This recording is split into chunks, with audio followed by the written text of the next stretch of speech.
Bonjour à toutes et à tous, Sandra Dania, je suis ravie de vous retrouver à mi-vierge pour votre horoscope et astro-vibration, votre météo du ciel pour ce mois d'août qui arrive.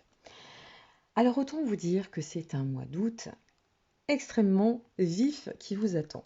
J'ai placé à côté de la carte de votre signe la carte du magicien. Pourquoi le magicien?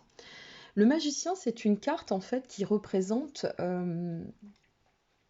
l'expansion de notre énergie et le fait que selon bien évidemment comment on va considérer, intégrer nos actes, eh bien ça va nous offrir de pouvoir placer des actions dans le concret et de nous amener, je dirais, à nous lancer et à atteindre l'auto-émancipation pour être un peu plus précise. Et donc ça va, bien évidemment, c'est en phase et ça va dans le sens de votre carte du ciel pour ce mois d'août, puisque cette carte du ciel pour vous, Amis Vierge, c'est une approche de vent, un peu de volonté de vent, de libération qui va vous animer et d'avoir cette envie eh bien de pousser un peu la porte du destin et de reprendre pleinement les choses en main pour enthousiasmer, donner une nouvelle énergie pour la suite du chemin. Vous avez donc certaines planètes qui vont venir vous rendre visite et entre autres le soleil qui va générer de la joie, un côté très vif, très vitalité, très enthousiaste. Nous avons aussi Mercure qui, à partir de ce 21, certes, mais bon, qui va venir donner un coup de boost sur votre forme et votre aussi état d'être moral dans l'axe général. Et nous avons aussi Vénus qui vient en renfort et qui est plutôt alliée pour vous, pour tout ce qui est en lien avec la notion affective, la notion du lien en lui-même. Et Mars, eh bien, qui va renforcer tout cela. Donc vous voyez, vous avez vraiment une super jolie carte de ciel qui vous attend, et autant dire que ça va impacter sur le perso et sur le pro. Donc c'est vraiment une carte du ciel très colorée et très belle que vous allez aborder en ce mois d'août pour la plupart, bien évidemment, des amis du signe de la Vierge. C'est un mois de toute façon assez fluide, hein. Ça c'est très clair.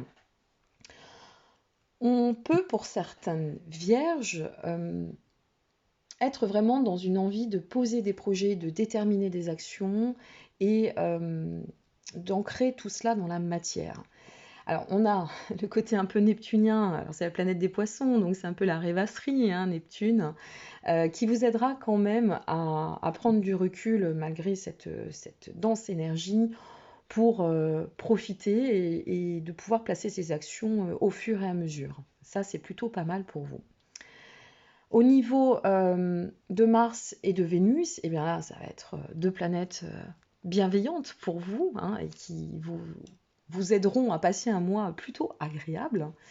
Parce que Vénus et Mars, si vous voulez conjuguer, ça peut donner de la fougue, ça peut donner de la taquinerie, ça peut donner un vent de poupe sur la vie relationnelle, affective, hein, surtout.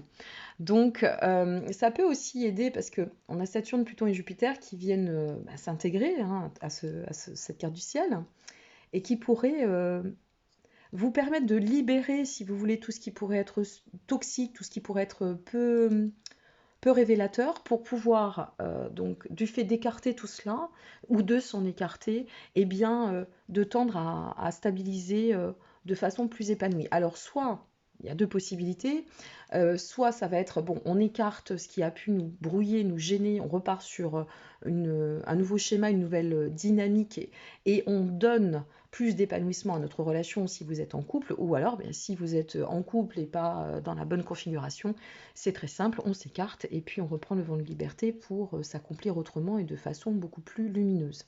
Voilà, et là, tout dépend de ce que vous vivez. Au niveau des amours, donc je vais rebondir puisque c'est quand même ce qui anime le monde.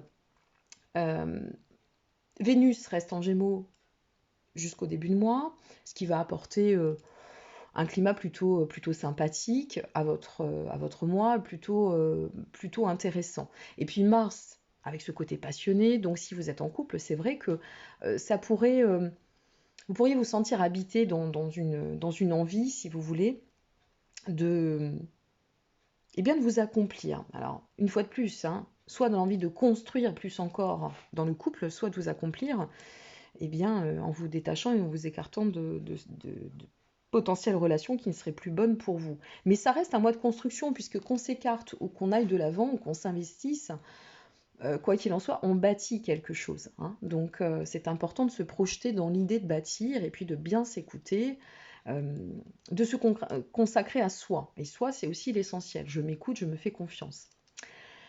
Pour celles et ceux qui seraient en couple et avec qui ça se passerait plutôt bien, eh bien, on pourrait aussi se laisser porter dans une dynamique assez romantique, hein, avec ce Neptune, parce que cette planète Neptune pourrait amener à donner un peu d'élan, vous voyez, un peu de légèreté, c'est très poisson, hein, donc un peu la vie en rose, voilà, un peu fleur bleue, vous voyez, ça pourrait être des choses comme ça. Donc ça pourrait être sympa, puis c'est aussi, ça fait partie aussi euh, du cycle de se relier, de renouer les choses, hein, et de les poser dans une stabilité, de pouvoir effectuer cette reliance, donc c'est plutôt sympa. Pour celles et ceux qui seraient célibataires, ce sera peut-être moins simple de concilier dans la matière. Là, on sera plus dans la réflexion, on restera quand même dans ce côté vent de liberté, hein, je vous l'ai dit dès le départ en début de capsule. Et donc, on serait plutôt dans on serait plutôt dans la Vénus qui va basculer en cancer, hein, pour les amis célibataires. Donc, c'est-à-dire on s'entoure, d'accord, on crée du lien sur ce mois d'août, mais mis à part de manière inattendue, ce qui est probable, puisque l'astrologie n'est pas de la voyance, hein, ça je ne peux pas vous l'annoncer par avance, vous pourriez toujours faire face à une rencontre.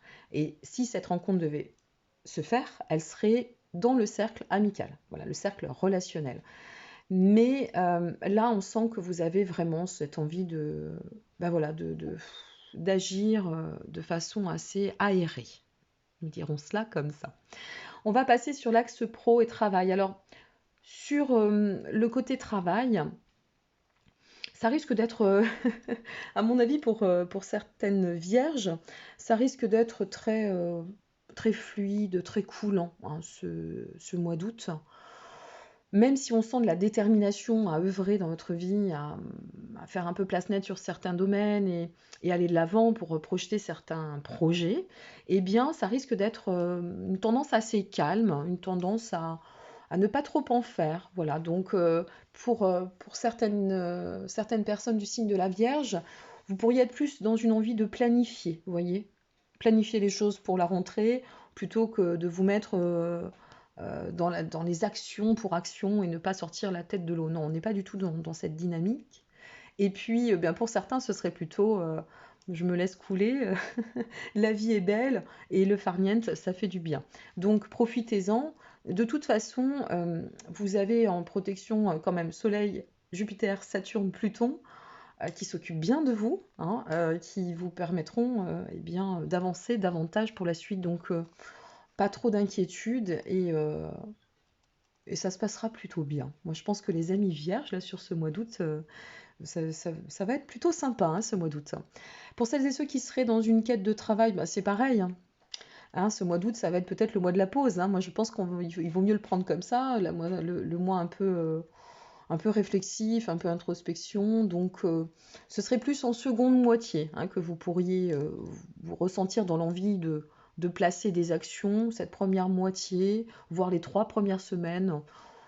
Je pense que ça ne sera pas très utile de vous mettre plus de pression que cela. Mais après, bon, vous avez quand même un Mars qui va vous amener au changement. Donc ça, c'est plutôt bien, qui va apporter de la créativité, qui va apporter une belle émulation intellectuelle et qui va vous offrir une certaine motivation. D'accord. Et puis ce Mars, bah, comme on a Neptune qui n'est pas dans votre carte, qui n'est pas super bien placé non plus selon comment on la lit, eh bien Mars vous permettra de garder bien les pieds sur Terre, hein. Bon, de toute façon, vous êtes un signe de Terre, donc ça ne devrait pas être très compliqué. Donc voilà, profitez bien de ce mois d'août, chère amie Vierge, pour vous laisser porter, prendre le temps de vous organiser, de planifier, d'analyser ce qui va pas, de faire un peu table rase, de mettre les choses au clair, les dossiers aussi euh, arrangés. Enfin, à vous de vous organiser, mais ce sera un climat plutôt productif, mais dans la force tranquille. Voilà ce que je peux vous dire. Donc je vous souhaite à toutes et à tous un très beau mois d'août. N'hésitez pas à liker, vous abonner ou partager cette capsule si ça vous a plu. Et en attendant, prenez bien soin de vous. Au plaisir. Au revoir.